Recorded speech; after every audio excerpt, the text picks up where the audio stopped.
portrait piquant d'actualité puisqu'Anne-Sophie Lapix a été nommée présentatrice du JT de France 2 à la place de David Pujadas il y a seulement quelques jours. Un véritable séisme cathodique selon RTL. Pour les journalistes de la chaîne de France 2, la rédaction a été déstabilisée. Abasourdis, ils se sont même mobilisés de manière massive pour soutenir David Pujadas. Ce dernier était en effet vu par ses confrères comme un journaliste de très grande qualité. Et surtout, David Pujadas arrivait peu à peu à rattraper les audiences du 20h de TF1. En fait, il semblerait que David Pujadas ait fait les frais de la volonté de la présidente de France Télévisions de chasser les hommes blancs des antennes publiques. On a une télévision d'hommes blancs de plus de 50 ans. Et ça, il va falloir que ça change. C'est donc là qu'Anne-Sophie Lapix entre en scène. Certes, elle est blanche. Certes, elle a presque 50 ans, mais c'est au moins une femme, ce qui semble être un avantage indéniable dans la société moderne. Certains observateurs ont eu l'audace de signaler quelques coïncidences étonnantes. Premièrement, le mari d'Anne-Sophie Lapix, Arthur Sadoun, a été promu PDG de Publicis le 1er juin, quelques jours après la promotion de sa femme et l'élection de Macron. Deuxièmement, Arthur Sadoun a remplacé à la tête de Publicis un certain Maurice Lévy, qui est un des conseillers d'Emmanuel Macron. Enfin, Delphine Ernotte, la patronne de France Télévisions, semble très amie avec Brigitte Macron. Fort heureusement, les critiques se sont rapidement tues. Revenons à Anne-Sophie Lapix. C'est une journaliste réputée pour être très discrète sur un quelconque engagement politique. Sauf quand il s'agit du Front National. Elle est en effet clairement opposée au parti dirigé par Marine Le Pen.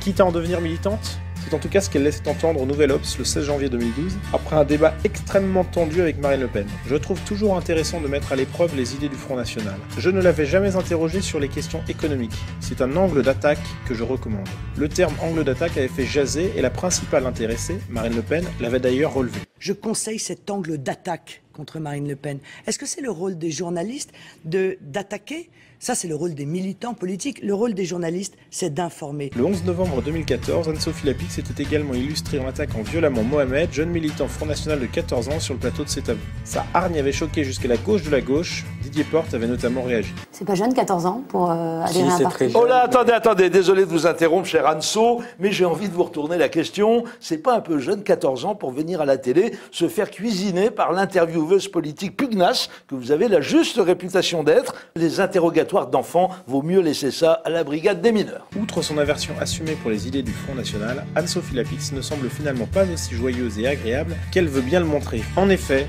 derrière une apparente bonne humeur, on découvre vite une personne qui n'aime pas que l'on critique son émission. Mais alors, pas du tout. Non mais c'est toujours étonnant de d'entendre temps en quelqu'un temps. critiquer une émission et venir, ça s'appelle manger à tous les râteliers. Pourquoi pas Quand on est un bon commercial, il faut savoir un peu s'asseoir sur vous n'avez pas son mal orgueil. insisté pour que je vienne et je suis content de le faire. Personnellement non, mais écoutez, tant mieux. Un dîner factice filmé en direct qui donne à quelques chroniqueurs, si vous voulez, quelques chroniqueurs, l'occasion de questionner le convive en promo entre la poire et le fromage. Du coup, on vous remercie du fond du cœur de daigner venir faire la promo sur notre plateau. On a essayé de représenter ce qu'était l'émission. Bah oui, on a bien vu. Enfin, si Anne-Sophie Lapix aime se forger une réputation de journaliste désintéressée, on pourrait presque la croire un peu pingre en écoutant ses collaborateurs s'exprimer sur les cadeaux qu'elle reçoit dans son émission C'est à vous.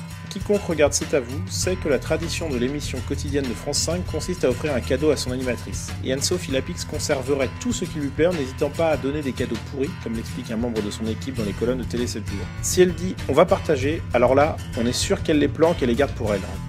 Et de préciser que c'est souvent le cas avec les très bonnes bouteilles de vin. Entre son salaire et celui de son mari, on aurait pu imaginer qu'Anne-Sophie Lapix n'était pas du genre à courir après une bouteille de vin. Mais il semblerait que la future présentatrice vedette de France 2 ne soit plus à une contradiction près. Je pense qu'on aura l'occasion de revenir assez souvent sur Anne-Sophie Lapix, qui va prendre les commandes du 20h de France 2. Je pense que ça va piquer et nous la piquerons.